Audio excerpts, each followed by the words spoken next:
Hello students, welcome back in my YouTube class Megamind Uteria. In previous lecture we have discussed first chapter of class 11 physics, that is physical world. Physical world में हमने last class में ये देखा था कि हमारी physical world होता क्या है और फिजिकल वर्ल्ड से रिलेटेड जितनी सारी फिनोमेना होती है हमारे नेचर में, उसके बारे में स्टडी किया था। इन फिनोमेनाओं को कैसे हम लोग साइंटिफिक मेथड से स्टडी करेंगे, किन किन स्टेप से स्टडी करेंगे, ये चीज़ देखा था। और साथ ही साथ दो लॉ जो प्रिंसिपल थ्रस्ट है फिजिक्स का वो हमने देखा था, that is unification and reductionism. Unification में हमने देखा था कि बहुत सारी फिनोमेना को, बहुत सारे ऑब्जर्वेशन को अगर एक लॉ या कुछ फ्यू लॉ एक्सप्लेन कर पाते हैं, डैट इज़ यूनिफिकेशन। यानी यूनिफिकेशन में हम एक लॉ के आधार पर बहुत सारे फिनोमेना को एक्सप्लेन कर सकते हैं। रिडक्शनिज्म में हमने देखा था कि एक बहुत सी कॉम्प्लिकेटेड सिस्टम को, बहुत ही जटिल सिस्टम को अगर हम छोटे छोटे पार्ट्स में स्टडी करें, that is reductionism. Now in this lecture we will see another important topic of physical world, that is scope and excitement. Scope and excitement. Scope कहने का मतलब क्या है? स्कोप को हम समझ सकते हैं, फिजिक्स में स्कोप कहने का मतलब है कि फिजिक्स का विस्तार कहाँ से कहाँ तक है, उसकी रेंज कहाँ से कहाँ तक है। यानी फिजिक्स में जो भी हम स्टडी करते हैं उसकी रेंज कहाँ से कहाँ तक है। जैसे कि अगर हम लेंथ का मेजरमेंट करें, मास का मेजरमेंट करें, टाइम का मेजरमेंट करें, तो इन सब का रेंज कहाँ से कहाँ तक है। ऐसा नहीं है कि हम कंटिन्यू पढ़ते चले जाए, लेंथ को मेजर करते चले जाए और उसकी लिमिटेशन ना हो। फिजिक्स में एक लिमिटेशन होती है जहाँ से हम मेजर करना स्टार्ट करते हैं और उसकी एक लिमिट होती है, वहाँ तक ही मेजर कर पाते हैं। जैसे कि अगर हम सपोज करें लेंथ को मेजर करें, मैं लिख देता हूँ पहले फिजिक्स में स्कोप क्या होता है। फिजिक्स के स्कोप में तीन टाइप को मेनली देखेंगे।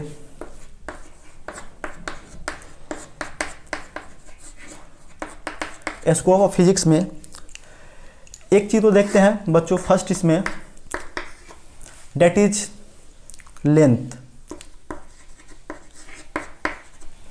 लेंथ में हम कहाँ से कहाँ तक के चीज़ों का स्टडी करेंगे। जैसे लेंथ में जो मिनिमम रेंज होती है, मिनिमम लेंथ जो होती है वो होती है डायमीटर ऑफ न्यूक्लियस। न्यूक्लियस की डायमीटर, जो प्रोटॉन के न्यूक्लियस होते हैं उसके डायमीटर, जिसका 10 के पावर -15 मीटर इसके ऑर्डर होते हैं। और यहाँ से लेकर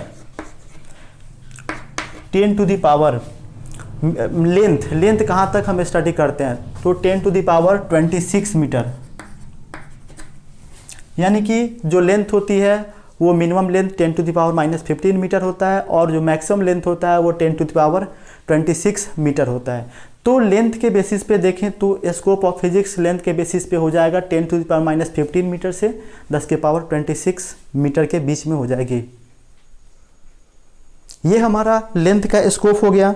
लेंथ का स्कोप समझ लिए। इसके बाद हम लोग चलते हैं, लेंथ के बाद इसको मैं बता दूं, ये जो लेंथ है, जैसे कि हम देखते हैं कि हमारा अर्थ की लेंथ कहाँ से कहाँ तक है, अर्थ का डायमीटर कहाँ से कहाँ तक है। अर्थ के बाहर जाते हैं तो सोलर सिस्टम मिलता है। सोलर सिस्टम में सन और जितने सारे प्लैनेट, सैटेलाइट्स हैं, सब होते हैं। और ये जो सोलर सिस्टम है ये किसी न किसी गैलेक्सी का हिस्सा है। तो गैलेक्सी का विस्तार कहाँ तक है, गैलेक्सी कहाँ तक फैली हुई है, तो इसकी लेंथ जो होती है 10 टू द पावर 26 मीटर तक के रेंज को हम बोलते हैं। यानी यहाँ तक के स्टडी हम कर सकते हैं। ये हमारी गैलेक्सी की रेंज है। और ये जो है 10 टू, ये है size of diameter of nucleus कह दें या फिर साइज ऑफ न्यूक्लियस। और ये जो है वो साइज ऑफ यूनिवर्स। ये हो गई, ये हमारा रेंज हो गया, स्कोप हो गया लेंथ का। दूसरी जो स्कोप होती है बच्चों वो होती है मास की। मास का स्टडी हमको कहाँ से कहाँ तक करना है। मास की स्टडी बेसिकली हमको कहाँ से कहाँ तक करना है, तो सबसे जो स्मॉलेस्ट मास होता है, सबसे जो छोटा मास होता है वो हम मास ऑफ इलेक्ट्रॉन को बोलते हैं। इलेक्ट्रॉन की जो मास होती है सबसे छोटा होती है और उसकी मास होती है वो 10 टू द -31 kg के ऑर्डर की होती है। और इसका स्टडी हम अभी तक मिनिमम मास इसी का स्टडी करते हैं, मास ऑफ इलेक्ट्रॉन्स। और यहाँ से जो होता है इसकी जो मैक्सिमम मास होता है वो 10 टू द पावर 55 केजी होता है। और ये जो मास है वो मास ऑफ यूनिवर्स है, यूनिवर्स का मास है ये।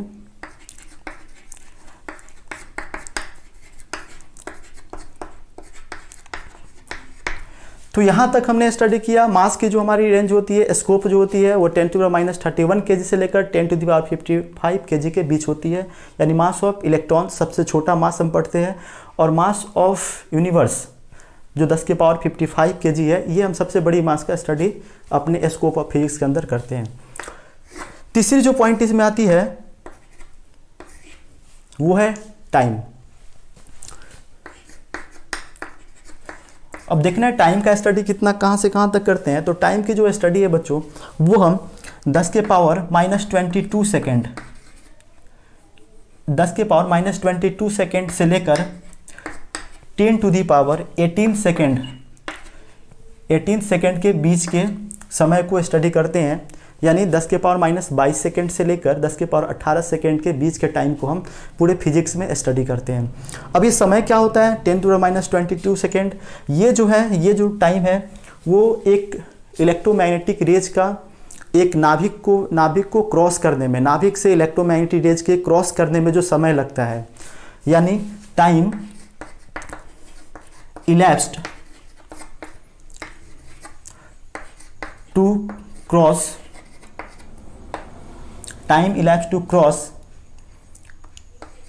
electromagnetic rays EMR from nucleus। यानी नाभिक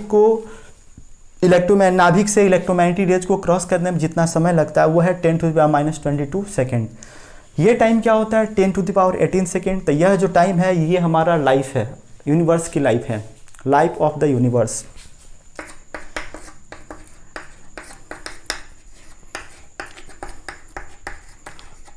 लाइफ ऑफ द यूनिवर्स। तो ये हो गई हमारा scope of physics, length, mass, time. यानी जो स्कोप है हम लोग फिजिक्स के अंदर, पूरे फिजिक्स के अंदर ऐसा नहीं है कि समय पढ़ते चले जाते हैं, कोई उसका मिनिमम और मैक्सिमम टाइम नहीं होता है। हाँ, फिजिक्स में हम इस टाइम से लेकर इस टाइम तक के समय को स्टडी करते हैं, इसके बीच के समय को स्टडी करते हैं। मास में इतने केजी से लेकर इतना केजी के बीच के मास को स्टडी करते हैं, और लेंथ में इतने मीटर से इतने मीटर के बीच के लेंथ को हम स्टडी करते हैं। तो ये हमारा हो गया स्कोप ऑफ फिजिक्स। फिजिक्स की क्या स्कोप है, बेसिकली फिजिक्स में हमें स्टडी कहाँ से लेकर कहाँ तक करना है। अब चले आते हैं हम लोग, स्कोप के बाद होता है एक्साइटमेंट। एक्साइटमेंट क्या होता है, एक्साइटमेंट क्या होती है? तो एक्साइटमेंट हम लोग इस वर्ड से ही समझ में आ जाता है कि एक्साइटमेंट का मतलब हुआ कि अगर हम कोई भी इन्वेंशन देखते हैं, जैसे जो फिजिक्स के प्रिंसिपल पे बेस्ड होता है, अगर ऐसे कोई इन्वेंशन देखते हैं तो हम एक्साइटेड हो जाते हैं। जैसे अगर पहली बार हम कंप्यूटर को देखें तो एक्साइटेड हो जाते हैं, पहली बार मोबाइल फ़ोन को देखते हैं वी गॉट एक्साइटेड। इसके अलावा अगर हम पहली बार ट्रेन को देखते हैं, एरोप्लेन देखते हैं, पहली बार बहुत सारे टेलीविज़न है, ये सारे चीज़ों को अगर हम फर्स्ट बार देखते हैं तो हम एक्साइटेड हो जाते हैं। That is excitement. यही क्या है, एक्साइटमेंट है। कैसे? अगर मान लेते हैं कि अभी हमारे पास बहुत सारे चीज़ें हैं हमारे आसपास में हैं, लेकिन इसमें कोई डिफरेंट चीज़ हमें दिखता है जो हमारे लाइफ को और इंटरेस्टिंग बनाता है, जो हमारे लाइफ को बहुत ही कंफर्टेबल और इंटरेस्टिंग बनाता है। ऐसी चीज़ों को ही हम बोलते हैं एक्साइटमेंट इन फिजिक्स। यानी इसको देखकर हम फिजिक्स में एक्साइटेड हो जाते हैं। और अभी जितने फिजिक्स पे बेस्ड प्रिंसिपल होते हैं, उस पे जितने सारे इन्वेंशन हुए हैं, ज़रूरी नहीं है कि ये इन्वेंशन इतना ही रहे, आगे भी बहुत सारे नए चीज़ें आएंगे हमारे लाइफ में, और वहाँ भी हम बहुत सारे एक्साइटमेंट को देखेंगे। और एक्साइटमेंट में क्या होता है कि अगर जैसे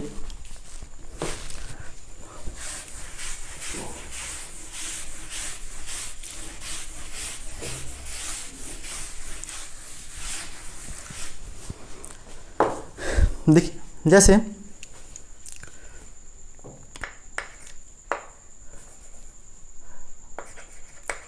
by the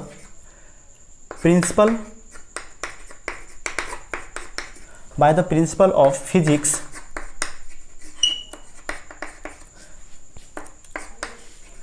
there is so many invention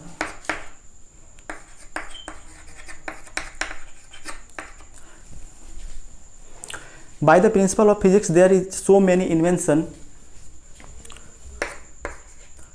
to be done, like जैसे कि computer,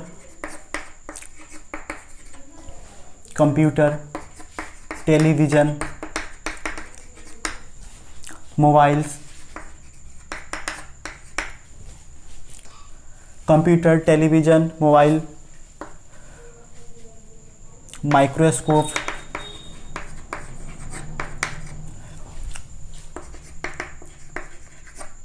aeroplane, robots, etc.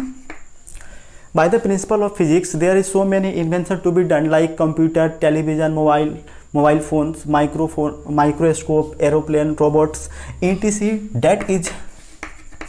That invention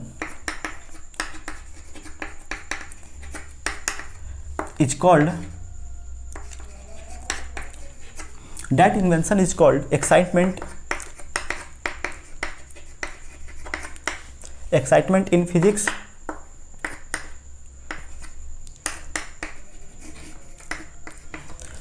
excitement in physics, और इसको हम ये भी कह सकते हैं एक्साइटमेंट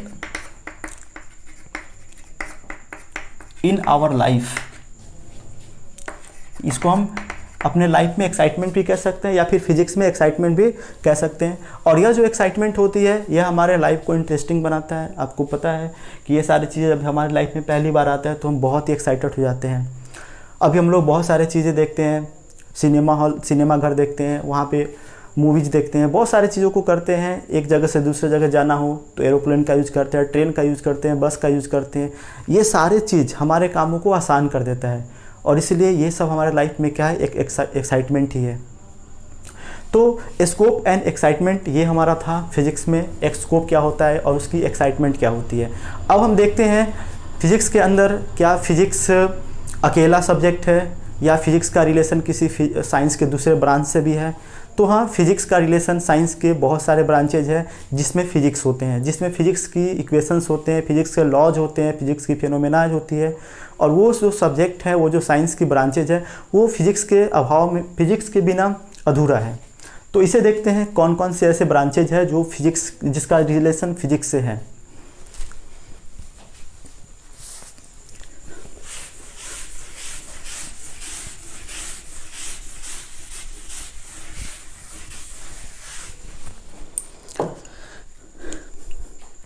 तो यहाँ देखें, physics related to many branches of science. Science के बहुत सारे ब्रांचेज से रिलेटेड होता है फिजिक्स, और उसमें सबसे पहली ब्रांच हम देखते हैं फिजिक्स का रिलेशन केमिस्ट्री से कैसे होता है। पहला विथ केमिस्ट्री। फिजिक्स का रिलेशन केमिस्ट्री से कैसे होता है, तो ये हम भली बात ही जानते हैं कि केमिस्ट्री में जितनी सारी केमिस्ट्री होता क्या है, उसमें बहुत सारे केमिकल रिएक्शन होते हैं, कंपाउंड का फॉर्मेशन होते हैं, एटम्स होते हैं, एटम्स एक दूसरे से अटैच्ड होते हैं। तो फिर एटम एक दूसरे से अटैच्ड कैसे होते हैं, तो एटम्स के बीच में एक अट्रैक्शन फोर्स पाया जाता है, और वह जो अट्रैक्शन फोर्स है that is Coulombic force, electrostatic force. तो यानी कि जो एटम्स होते हैं, जो मॉलिक्यूल्स होते हैं, वो एक दूसरे से इलेक्ट्रोस्टैटिक्स फोर्स के वजह से बंधे होते हैं, कूलम्बिक फोर्स के वजह से बंधे होते हैं। तो इस वजह से जो केमिस्ट्री है उसमें फिजिक्स के लॉ भी काम करते हैं, यानी कि केमिस्ट्री के अंदर भी फिजिक्स के लॉ काम करते हैं। यानी यहाँ पे इलेक्ट्रोस्टैटिक्स या फिर कूलम्बिक फोर्स होते हैं जो फिजिक्स का है बेसिकली, और ये केमिस्ट्री में पाए जाते हैं, केमिस्ट्री में इसका रिलेशन होता है। इसके अलावा केमिकल बॉन्डिंग जो होती है, केमिकल बॉन्डिंग, इसमें भी हमारे फिजिक्स के लॉ काम करते हैं। दूसरी जो ब्रांचेज है डेट इज मैथमेटिक्स। ये तो आपको पता होगा कि मैथमेटिक्स फिजिक्स के, हम ये कहें फिजिक्स मैथमेटिक्स के बिना अधूरा है, यानी फिजिक्स जो है मैथमेटिक्स के बिना अधूरा है। यानी कि फिजिक्स में जो भी रिलेशन हम देखते हैं, जो भी कैलकुलेशन करते हैं, जो भी वैल्यू फाइंड करते हैं, जो भी प्रिंसिपल अप्लाई करते हैं, वो उसमें एक मैथ्स होता है। मैथमेटिक्स फार्मूले के बेस पर हम फिजिक्स में वैल्यू फाइंड करते हैं, इसकी इक्वेशन जनरलाइज करते हैं। तो जो फिजिक्स है वो मैथमेटिक्स के बिना, मैथमेटिक्स के अभाव में अधूरा है। तो यानी कह सकते हैं सभी टाइप के जो इक्वेशंस होते हैं, यानी ऑल टाइप्स ऑफ इक्वेशंस, जितने तरह के इक्वेशंस होते हैं ये हम फिजिक्स में यूज करते हैं। और ये कहाँ की पार्ट से, ये मैथमेटिक्स का पार्ट है। तो हम कह सकते हैं कि जो फिजिक्स है वो मैथमेटिक्स के बिना पॉसिबल नहीं है। तीसरी ब्रांचेज होती है that is medical science. Medical science में भी हम लोग बहुत सारे इंस्ट्रूमेंट यूज करते हैं, बहुत सारे डिवाइसेज यूज करते हैं, बहुत सारे इक्विपमेंट्स यूज करते हैं। जैसे कि आपको पता होगा, जैसे हम लोग मेडिकल साइंस में एक्सरे यूज करते हैं, एक्सरेज ये मशीन यूज करते हैं। एक्सरे यानी टूटी फूटी हड्डियों के चेक करने के लिए एक्सरे यूज करते हैं। इसके अलावा सीटी स्कैन करते हैं, सीटी स्कैन है, एक्सरे है, एमआरआई कराते हैं, मैग्नेटिक रेजोनेंस इमेजिंग। इसके अलावा अल्ट्रासाउंड भी होता है, रेडियो एक्टिविटी होती है, रेडियो एक्टिविटी के द्वारा कैंसर का इलाज किया जाता है। तो ये सारे जो मशीनरी पार्ट्स होते हैं, X-ray, CT scan, MRI, ultrasound, radioactivity जो फिनोमेना होती है, इसका यूज़ करके हम लोग यहाँ पे कैंसर का इलाज करते हैं। तो ये सारी जो डिवाइसेज होते हैं, इंस्ट्रूमेंट्स जो होते हैं, ये हमारा फिजिक्स के बिना नहीं है। इन सभी डिवाइसेज, सभी जो हमारे पास डिवाइसेज हैं, सभी जो हमारे पास यहाँ पे इक्विपमेंट्स हैं, इसमें फिजिक्स की फिनोमेना काम करती है, फिजिक्स के लॉज प्रिंसिपल इसमें काम करते हैं। तो यहाँ भी हम देख रहे हैं कि जो फिजिक्स है मेडिकल साइंस में भी है, मेडिकल साइंस में भी फिजिक्स का बहुत अच्छे तरीके से यूज किया जाता है। इसके अलावा देख लेते हैं जो चौथी हमारे पास है वो है एस्ट्रोनॉमी में करते हैं। एस्ट्रोनॉमी क्या होती है, यानी कि हमसे बहुत करोड़ों किलोमीटर दूर स्टार्स होते हैं, प्लैनेट्स होते हैं, इसके बारे में स्टडी करते हैं। तो इसके लिए हम एक टेलीस्कोप का यूज करते हैं,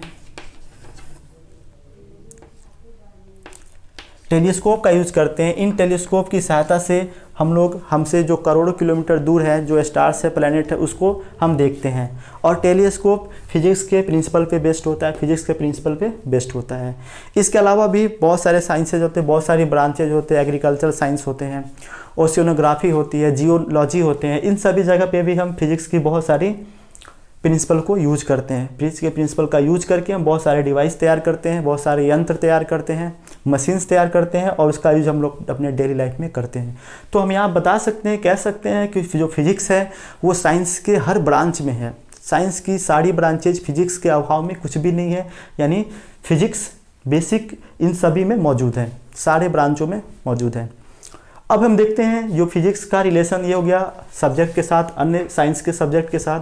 अब यहाँ पे देखते हैं हमारे जो नेचर में बेसिक जो फोर्सेज होते हैं वो कौन कौन सी फोर्सेज होती है। हमारे नेचर में जो बेसिक फंडामेंटल फोर्सेज होते हैं वो कौन कौन सी फोर्सेज होते हैं, इस पर डिस्कस करते हैं, देखते हैं।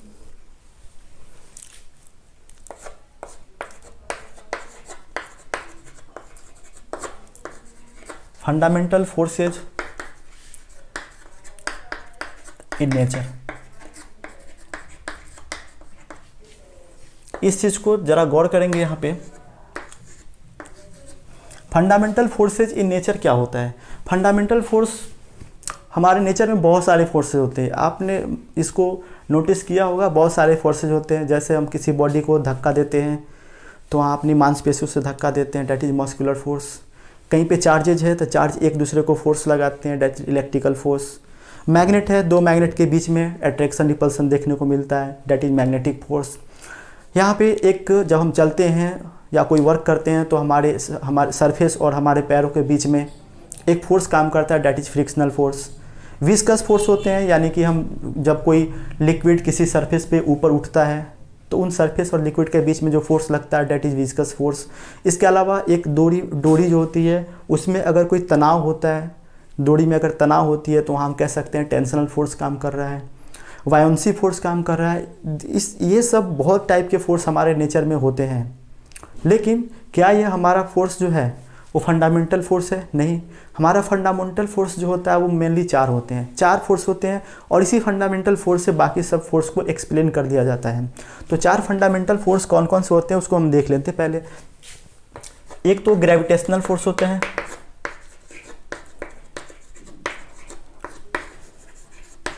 Gravitational force. दूसरी इलेक्ट्रोमैग्नेटिक फोर्स,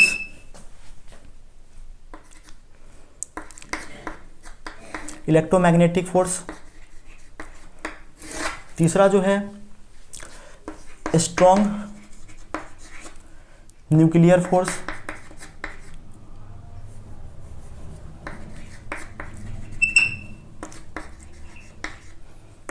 और जो चौथी टाइप की फोर्स है that is weak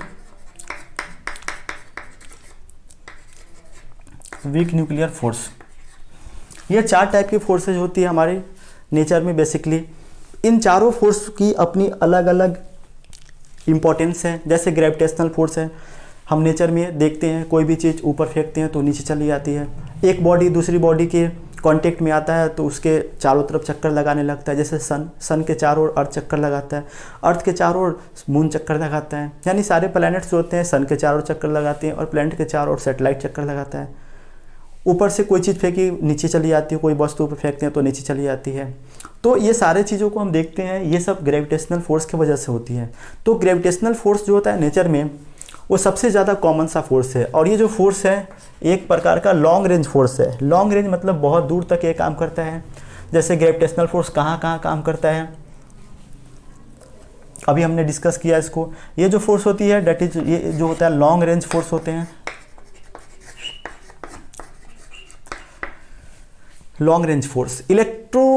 electromagnetic force. Electromagnetic force किस टाइप का फोर्स होता है? इलेक्ट्रोमैग्नेटिक फोर्स जिसमें इलेक्ट्रिक, हम जानते हैं कि जो लाइट होती है, जो इलेक्ट्रोमैग्नेटिक वेव्स होते हैं उसमें 2 टाइप की फील्ड बनती है, इलेक्ट्रिक फील्ड, मैग्नेटिक फील्ड। तो इलेक्ट्रोमैग्नेटिक फोर्स जो होती है बेसिकली चार्ज के कारण होती है। अगर कोई चार्ज है अगर वो चार्ज स्टेशनरी है तो अपने चारों तरफ एक इलेक्ट्रिकल फोर्स क्रिएट करता है और दूसरे चार्ज को अपने तरफ अट्रैक्ट या रिपेल करता है। सेम चार्ज है तो रिपेल करेगा, अपोजिट चार्जेस हैं तो अट्रैक्ट करेगा। अगर वो चार्ज को मूव कराना स्टार्ट कर दिया, चार्ज अगर वो मूव करना स्टार्ट कर दिया तो उस कंडीशन में वो मैग्नेटिक फील्ड बना लेता है, मैग्नेटिक फोर्स क्रिएट कर लेता है। तो इलेक्ट्रोमैग्नेटिक फोर्स जो होता है वो बेसिकली एक प्रकार का इलेक्ट्रिकल फोर्स होता है, चार्ज के कारण होता है। और ये भी जो फोर्स होता है वो लॉन्ग रेंज तक के लिए वर्क कर सकता है, यानी ये भी एक लॉन्ग रेंज फोर्स है। लॉन्ग रेंज फोर्स है। स्ट्रॉन्ग न्यूक्लियर फोर्स, ये तो पता है, ये न्यूक्लियस के बीच में लगता है। एक न्यूक्लियस के बीच में पता है न्यूट्रॉन प्रोटॉन होते हैं। न्यूट्रॉन और प्रोटॉन ये चीज़ देखते हैं। प्रोटॉन जो होते हैं, न्यूक्लियस स्टेबल क्यों होता है? हमको पता है जो न्यूक्लियस होता है वो स्टेबल होता है। क्यों स्टेबल होता है? उसके अंदर तो प्रोटॉन होते हैं और प्रोटॉन दोनों सेम चार्ज है तो रिपल्सन होता है और रिपल्सन होने की वजह से न्यूक्लियर को डिस्ट्रॉय हो जाना चाहिए, लेकिन वो डिस्ट्रॉय नहीं हो पाता है। क्यों नहीं हो पाता है? क्योंकि उसके पीछे एक और उससे भी ताकतवर फोर्स, रिपल्सिव फोर्स से भी एक ताकतवर फोर्स काम करती है। That force is called strong nuclear force. वो रिपल्सिव फोर्स से भी ज़्यादा ताकतवर होता है, ज़्यादा पावरफुल होता है और वो स्ट्रॉन्ग न्यूक्लियर फोर्स होता है। और इसी की वजह से जो न्यूक्लियस होता है वो स्टेबल होता है। उसके बीच में प्रोटॉन न्यूट्रॉन के बीच में फोर्सेज लगते हैं और वो जो फोर्स है बच्चों वो है स्ट्रॉन्ग न्यूक्लियर फोर्स। तो ये कहाँ पे काम करता है? With in nucleus. With in nucleus.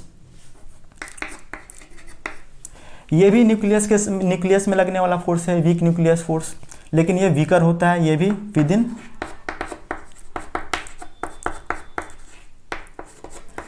ये भी न्यूक्लियस के अंदर लगने वाला फोर्स होता है। हाँ, ये जो फोर्स होता है इससे बहुत ही वीकर फोर्स होता है। और ये जो फोर्स होता है वो कहाँ पे होता है, जब अल्फा डीके, अल्फा या बीटा डीके होता है, यानी जब रेडियो एक्टिविटी की रेडियो एक्टिविटी डीके होता है, यानी कि अल्फा बीटा डीके होता है, तो वहाँ पे जो फोर्स दिखता है हमको that is weak nuclear force होता है। और इसमें इन सभी में एक पार्टिकल हमको जनरलाइज होते हैं, पार्टिकल एक इमिट होते हैं जिसको बोलते हैं, जब भी अल्फा बीटा डीके होता है तो वहाँ पे एक इलेक्ट्रॉन बनता है, इलेक्ट्रॉन इमिट्स होता है, और साथ ही साथ एक चार्जलेस पार्टिकल इमिट होता है, और वह चार्जलेस पार्टिकल जो है बच्चों वो न्यूट्रिनो है, न्यूट्रिनो। तो ये पार्टिकल वहाँ पे जनरेट होता है जब अल्फा बीटा डीके होता है। ये न्यूक्लियस के अंदर होता है। कहाँ पर न्यूक्लियस में क्या होता है, ये न्यूक्लियस हो गया, यहाँ पे प्रोटॉन होता है, न्यूट्रॉन होता है, प्रोटॉन न्यूट्रॉन के बीच में, प्रोटॉन प्रोटॉन के बीच में ये फोर्स इतना ज़्यादा स्ट्रांग होता है कि हम इसको आसानी से डिस्ट्रॉय नहीं कर सकते हैं, और ये फोर्स स्ट्रांग होता है, स्ट्रांग न्यूक्लियर फोर्स यही होता है। अब यहाँ पे देखते हैं, ये तो लॉन्ग रेंज फोर्स है, ये भी लॉन्ग रेंज फोर्स है, और ये तो हो गई शॉर्ट रेंज फोर्स जो कि न्यूक्लियस में है, तो ये जो फोर्स हो गई है शॉर्ट रेंज फोर्स हो गई, शॉर्ट रेंज फोर्स। और ये जो फोर्स हो गया ये भी शॉर्ट रेंज फोर्स हो गया।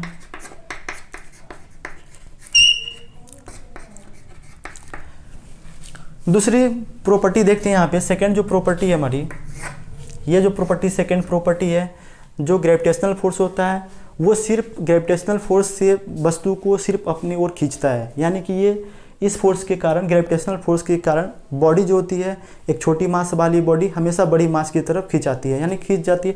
कह सकते हैं कि ये जो होता है ग्रेविटेशनल फोर्स जो होता है वो बेसिकली एक अट्रैक्टिव फोर्स होता है, रिपल्सिव फोर्स नहीं होता, ये अट्रैक्टिव फोर्स होता है।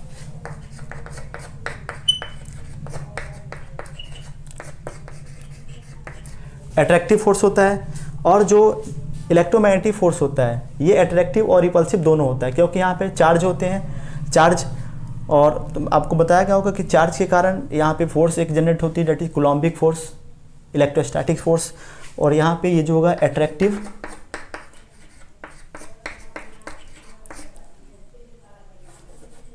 रिपल्सिव फोर्स दोनों यहाँ देखने को मिलता है। तो हो गया अट्रैक्टिव फोर्स, ये अट्रैक्टिव रिपल्सिव दोनों होता है, और ये तो बेसिकली अट्रैक्टिव फोर्स ही होता है, ये भी अट्रैक्टिव ही होता है। तो ये हो गई नेचर इसकी, लॉन्ग रेंज, अट्रैक्टिव, ये सारे दोनों फोर्स की नेचर हो गई। इसके बाद हम लोग देखते हैं इसमें ये फोर्स जो होता है वो कितना इफेक्टिव होता है, कितना दूर तक वर्क करता है, कितना स्ट्रॉन्गेस्ट होता है।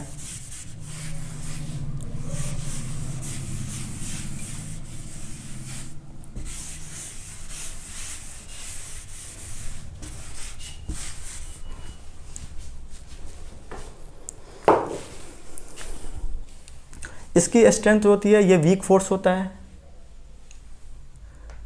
तीसरी जो प्रॉपर्टी है ये जो है बच्चों ये वीक फोर्स है। ये जो है ये स्ट्रॉन्ग फोर्स है, ये सबसे ज़्यादा स्ट्रॉन्ग होता है, स्ट्रॉन्गेस्ट। और ये थोड़ी सी वीक होती है, यानी कि यहाँ पे देखें वीक फोर्स, ये स्ट्रॉन्ग फोर्स। स्ट्रॉन्ग का मतलब, ये जो स्ट्रॉन्ग फोर्स है इसका मतलब ये हुआ कि जो ग्रेविटेशनल फोर्स है उससे ये 10⁻36 टाइम्स ज़्यादा स्ट्रॉन्ग होता है, 10⁻36 times more stronger than gravitational force. ये ग्रेविटेशनल फोर्स से 10⁻36 टाइम्स ज़्यादा स्ट्रॉन्गर होता है। अब जो स्ट्रॉन्ग न्यूक्लियर फोर्स होता है, स्ट्रॉन्ग न्यूक्लियर जो फोर्स होता है वो इलेक्ट्रोमैग्नेटिक फोर्स, यानी कि इलेक्ट्रोमैग्नेटिक फोर्स से भी 100 टाइम्स ज़्यादा होता है। यानी ये जो फोर्स होता है स्ट्रॉन्गेस्ट होता है, यानी कि कह सकते हैं इसको 100 times more stronger than electromagnetic force, EMF। यानी इलेक्ट्रोमैग्नेटिक फोर्स से भी यह 100 टाइम्स ज़्यादा होता है। ये जो फोर्स होता है बच्चों, ये इससे वीक होता है, इससे वीक होता है, लेकिन ग्रेविटेशनल फोर्स से ये स्ट्रॉन्गर होता है। यानी कि ये जो फोर्स होता है वो स्ट्रॉन्गर देन ग्रेविटेशनल फोर्स।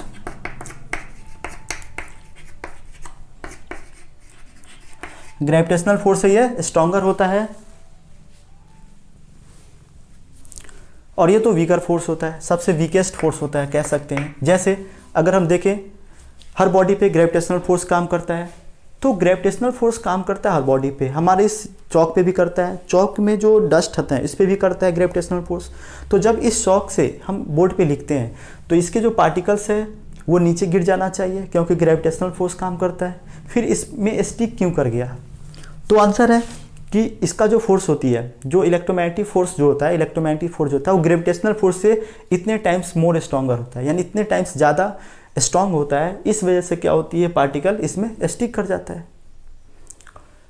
ये जो फोर्स होता है इससे भी 100 टाइम्स ज़्यादा होता है, यानी कि सबसे स्ट्रॉन्गेस्ट फोर्स हमारे पास जो है वो स्ट्रॉन्ग न्यूक्लियर फोर्स है, और ये ग्रेविटेशनल फोर्स से स्ट्रॉन्गर होता है, बट इन दोनों से वीकर होता है। इस फोर्स के बारे में, इसके बारे में ज़्यादा जानकारी अभी हमारे पास अवेलेबल नहीं है, अभी इस पर रिसर्च चल रही है। तो हमने देखा अभी फंडामेंटल फोर्स, नेचर में कितने टाइप के फोर्सेज होते हैं, जो फंडामेंटल फोर्स होते हैं नेचर में। इसके बाद हम लोग देखते हैं जो कंजर्वेशन होती है एनर्जी की, एनर्जी कंजर्वेशन ऑफ एनर्जी यानी कंजर्वेशन लॉ। ये कंजर्वेशन लॉ क्या होता है इसको देख लेते हैं।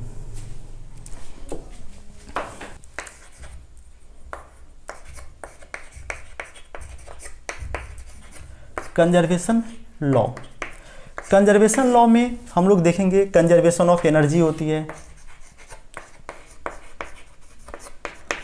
Conservation of energy. इसके अलावा देखते हैं कंजर्वेशन ऑफ मास, इसके अलावा देखते हैं कंजर्वेशन ऑफ मोमेंटम। ये सारी चीज़ देखते हैं। तो इसका मतलब आपको पता है कि आइंस्टाइन ने एक इक्वेशन दिया था E=mc², जो ये रिलेशन क्या दिखाता है, एनर्जी और मास का रिलेशन दिखाता है, जहाँ E जो है बच्चों डेट इज एनर्जी, M जो है ये है मास, और जो C है ये है स्पीड ऑफ लाइट। तो ये जो इक्वेशन है हमें मास और एनर्जी के बीच में रिलेशन को दिखाता है। यानी कह सकते हैं कि जो यूनिवर्स है वो दो चीज़ से मिलकर बना होता है। ये इक्वेशन हमें बताता है कि यूनिवर्स है वो दो चीज़ से मिलकर बना होता है, डेट इज एनर्जी और मास। एनर्जी और मास, इन दोनों चीज़ों से यूनिवर्स मिलकर बना होता है, और इन दोनों का इंटर कन्वर्जन नेचर में कंटिन्यू होते रहता है। एनर्जी का मास में, मास का एनर्जी में इंटर कन्वर्जन होते रहता है। कंजर्वेशन लॉ क्या है? कंजर्वेशन ऑफ एनर्जी कहता है कि एनर्जी जो होती है वो कभी डिस्ट्रॉय नहीं की जा सकती है। नेचर में जितने टाइप की एनर्जी होती है वो कंजर्व होती है। कैसे?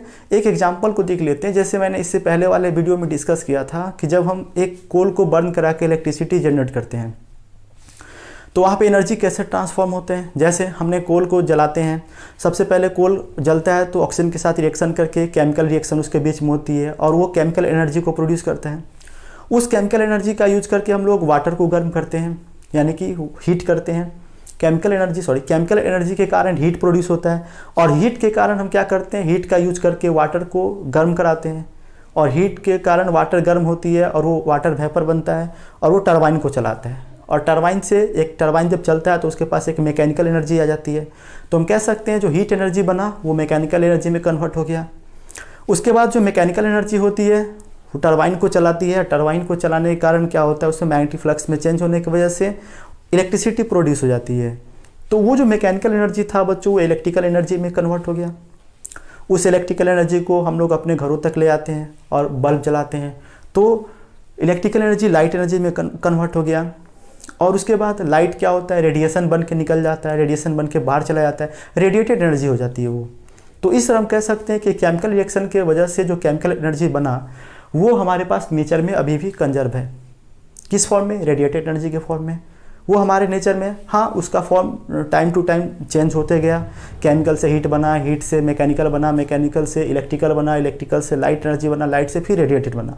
तो इस तरह हम कह सकते हैं कि एनर्जी क्या है, ओवरऑल कंजर्व है। उस तरह मास भी कंजर्व होता है।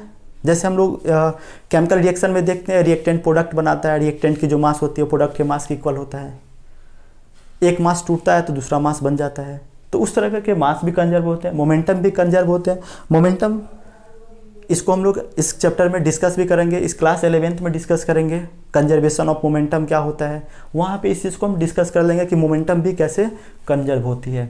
तो हमारे पास इतने टाइप की कंजर्वेशन लॉ है, conservation of energy, mass, momentum, और ये जो होती है वो नेचर में कंजर्व होता है। यानी कि ये लॉ बताता है कि जितनी सारी मास होती है, मोमेंटम होती है, एनर्जी होती है, वो नेचर में कंजर्व होती है। तो ये सब हमारा रहा आज का फिजिकल वर्ल्ड से related topic, scope and excitement, जो शुरू में हमने पढ़ा। उसके बाद हमने पढ़ा कि फिजिक्स जो होता है अदर ब्रांचेस से कैसे रिलेटेड होता है। फिर उसके बाद हमने डिस्कस किया कि हमारे नेचर में बेसिकली फंडामेंटल फोर्स कितने होते हैं। इसके बारे में स्टडी करने के बाद हमने देखा कंजर्वेशन लॉ क्या होता है। कंजर्वेशन लॉ के बाद इसके बाद अब कुछ साइंटिस्टों के द्वारा जो इन्वेंशन किए गए हैं उसको डिस्कस करना है। इसके अलावा बहुत सारे फिजिक्स में जो लॉज होते हैं उस पर बेस्ट इन्वेंशन किए गए हैं। तो आज के लिए हमारा इतना ही यानी फिजिकल वर्ल्ड में बस इतना ही हमको डिस्कस करना है। इसके बाद हम लोग डिस्कस करेंगे next chapter, unit and measurement. तो आज के लिए इतना ही।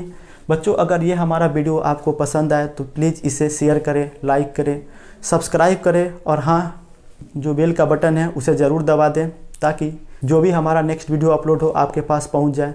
बच्चों, इस वीडियो को पूरे अच्छी तरीके से समझने के लिए हमारे वीडियो को लास्ट तक वॉच करें। आज के लिए बच्चों इतना ही। Thank you, all the best.